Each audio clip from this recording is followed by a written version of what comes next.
60 రోజుల్లోనే ఇంగ్లీష్ నేర్చుకునే అద్భుత అవకాశం మీకోసం. ఇప్పుడే స్పోకెన్ ఇంగ్లీష్ క్లాస్లో జాయిన్ అవ్వండి. వెల్కమ్ టు సుమంటి నేను మీ సుమంటి వినాయక్. పాస్టర్ ప్రవీణ్ గారి విషయంలో జరిగినటువంటిది ప్రతి ఒక్కరూ వాళ్ళు స్పందించడం చూస్తూ ఉంటే భిన్నాభిప్రాయాలు, భిన్న కోణాలు మనకు వినిపిస్తూ ఉన్నాయి. అటువైపు సమీ అనేటువంటి ఒక ముస్లిం సోదరుడు కూడా దానికి సంబంధించినటువంటి వాటిలో ఏదో జరిగింది అనుకునేటువంటి న్యూస్ కూడా ఒకటి బయటికి రావడం జరిగింది. భార్య చెప్పినటువంటి మాటలు వింటే కన్నీళ్ళు లాగవు మనకి. సో ఏం జరుగుతోంది అండ్ ఓవరాల్ ఇన్సిడెంట్పై కనుక మనం చూస్తే ఇది యాక్సిడెంటా, హత్య అనేటువంటి దాని మీద పలు అనుమానాలు వ్యక్తపరుస్తూ ఉన్నారు. ఇది ఎక్కడ దాకా వెళ్ళే అవకాశం ఉంది అండ్ దీనికి సంబంధించినటువంటి త్వరితగతి న్యాయం జరగాలి అంటే ఏ విధంగా వెళ్తే బాగుంటుంది అనేటువంటిది ఈరోజు మనతో పాటు హైకోర్టు అడ్వకేట్ అలగర్ రవీంద్రనాథ్ గారు ఉన్నారు. అది వారి మాటలో తెలుసుకుందాం. సార్, జరిగిన ఇన్సిడెంట్ దగ్గర నుంచి అనే సోషల్ మీడియాలో కానివ్వండి, మీడియాలో కానివ్వండి, రకరకాల కథనాలు చూస్తూ ఉన్నాం. చాలామంది ఎమోషనల్ అయినటువంటి సందర్భాలు కూడా మనం చూస్తూ ఉన్నాము. అండ్ దాంతోపాటు ఇది హత్య, యాక్సిడెంటా అనేటువంటి దాని మీద భిన్న కోణాల్లో ఆలోచించాల్సినటువంటి పరిస్థితి వచ్చింది. వాళ్ళ ఇష్యూ కూడా చాలా సెన్సిటివ్.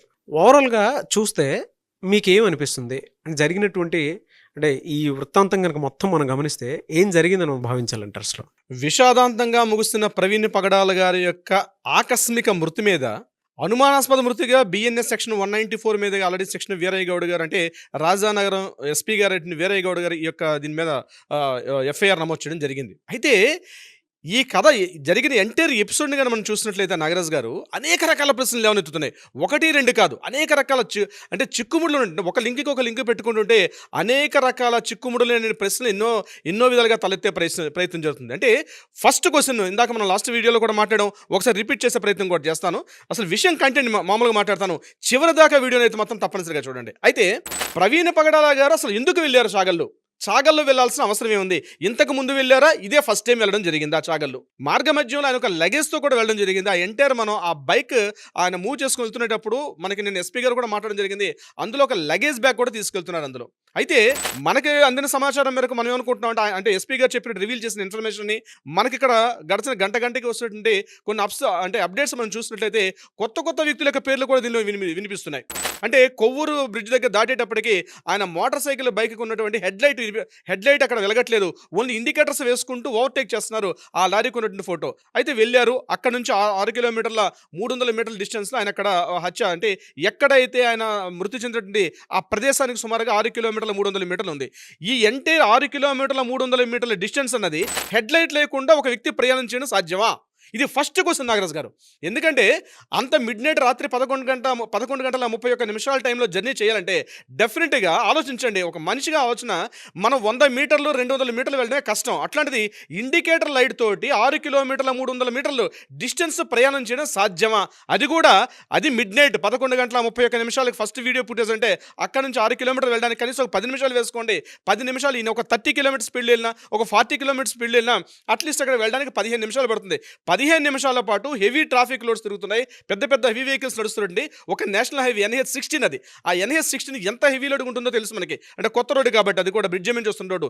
అంటే రాత్రి పూట అంత జర్నీలో హెడ్ లైట్ లేకుండా జర్నీ చేయడం కష్టమా? అంటే ఇక్కడ అనుమానాస్పద వృద్ధి ఏంటంటే ఎక్కడో జరిగిన సంఘటన తీసుకొచ్చి ఇక్కడ ఆయన వేసి పడేశారా? కొన్ని ప్రశ్నలు మనకు కూడా ఉదించే ప్రయత్నం కూడా జరుగుతుంది. ఇంకొకటి, ఈ ఇష్యూ గురించి మనం మాట్లాడుకుంటే కొత్త వ్యక్తుల పేర్లు కూడా బయటకు వస్తున్నాయి. అందులో ఒక పేరు మహమ్మద్ సమీ. ఇది క్వశ్చన్ నెంబర్ 1 అయితే క్వశ్చన్ నెంబర్ 2 ఒక డౌట్ రైజ్ అవుతుంది.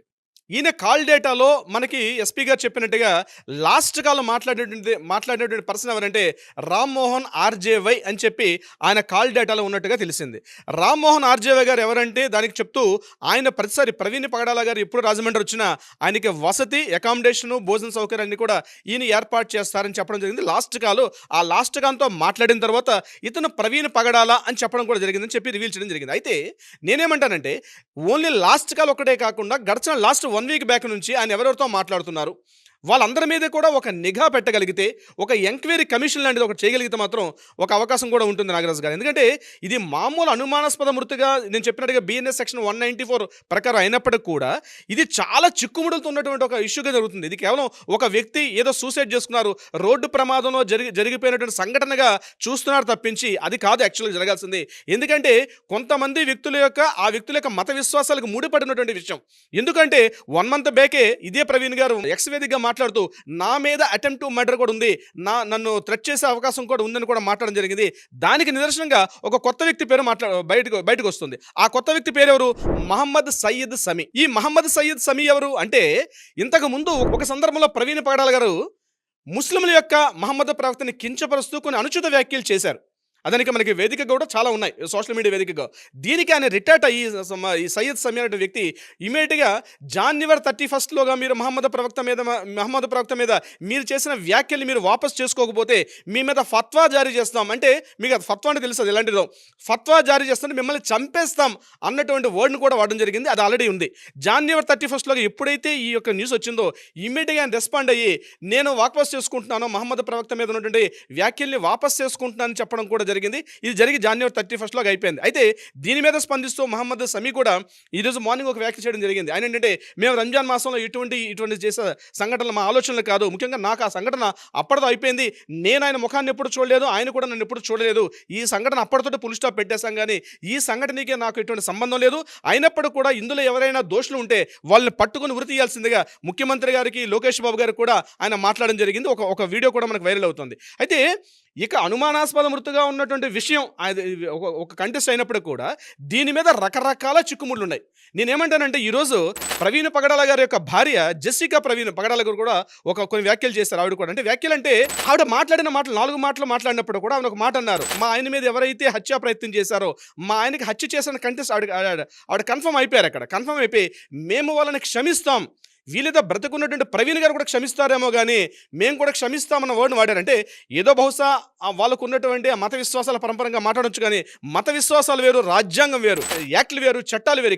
ఇక్కడ ఎవరైనా హత్య ప్రయత్నం చేసినా, హత్య చేసినా వాళ్ళ మీద శిక్షలు, దాని న్యాయాలన్నీ ఉంటాయి. కాబట్టి ఇక్కడ జెసికా గారు చేయాల్సింది, నేను ఈ వేదిక ద్వారా జెసికా పగడాల గారిని ఒక కోరుతున్నాను. ఏంటంటే, ఇది అనుమానాస్పద మృతిగా చేయాల్సిన అవసరం లేదు. మీరు ఒక్కసారి డిమాండ్ చేయండి రాష్ట్ర ప్రభుత్వానికి సిబిఐ ఎంక్వైరీ అన్నది కానీ మీరు డిమాండ్ చేయగలిగితే, రాష్ట్ర ప్రభుత్వం ఇప్పటికే ముఖ్యమంత్రి గారు చంద్రబాబు నాయుడు గారు కూడా మాట్లాడడం జరిగింది, లోకేష్ గారు మాట్లాడడం జరిగింది, వంగలపూడి అనిత గారు మాట్లాడడం జరిగింది. ఇలాంటి సందర్భాల్లో సిబిఐ దర్యాప్తు ఖచ్చితంగా విషయాలు వెలుగులోకి వచ్చే అవకాశం ఉంటుంది. అంటే ఇక్కడ రాష్ట్ర పోలీస్ యంత్రాంగం మీద నాకు నమ్మకం లేదని కాదు, ఇక్కడ సిబిఐ దర్యాప్తు అంటే ఇది కేవలం ఒక మత విశ్వాసాలకు సంబంధించింది. అంటే ఒక వ్యక్తి ఒక హత్య, అటెంప్ట్ టు మర్డర్ జరిగింది అన్నటువంటి ఆ కోణం చేస్తే రాష్ట్ర పోలీస్ యంత్రాంగానికి హ్యాట్స్ ఆఫ్ చెప్పుకున్నాం. వాళ్ళ దర్యాప్తు ఎక్సలెంట్గా చేస్తారు. కానీ సిబిఐ దర్యాప్తు ఉందంటే కొన్ని లిమిటేషన్స్ దాటి చేసే అవకాశం కూడా ఉంటుంది. ఒక వ్యక్తుల యొక్క ప్రమేయాలు, ఒక వ్యక్తుల యొక్క లోబడి కాకుండా దర్యాప్తు అద్భుతంగా చేసినప్పుడు కూడా సిబిఐ ఎంక్వైరీ అనేది కొన్ని విశేష అధికారాలు ఉంటాయి వాళ్ళకి. ఆ విశేష అధికారాల్లో ఇది ఎవరెవరికి ప్రమేయం ఉండే అవకాశాన్ని కూడా వెలుగులోకి తీసుకొచ్చే అవకాశం ఉంటుంది.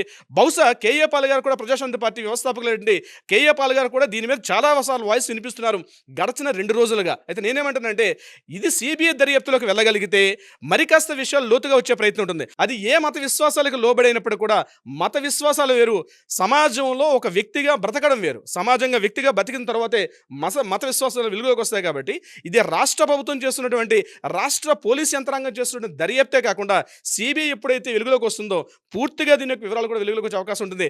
నాగరాజు గారు చూద్దామండి. అంటే మీరు చెప్పినటువంటి విధంగా కనుక చూస్తే భిన్న కోణాలు మనకు కనిపిస్తూ ఉన్నాయి. ఒకే యాంగిల్లో చూడడానికి కూడా లేదు, చాలా కోణాలు మనకు కనిపిస్తున్నాయి. అండ్ మీరు చెప్పినట్లు మేబీ సిబిఐ దాకా వెళ్తే దీనికి సంబంధించినటువంటి క్లుప్తంగా ఒక్కొక్క జస్టిస్ అయితే వచ్చేటువంటి అవకాశం ఉంటుందేమో, చూద్దాం ఏ విధంగా ఉంటుంది అనేది. Anyways thank you so much Ravindranath garu. Thank you so much Nagaraju garu. Suman టీవీలో మీ పర్సనల్ అండ్ బిజినెస్ ప్రమోషన్స్ కోసం కింది నెంబర్కి కాంటాక్ట్ చేయండి.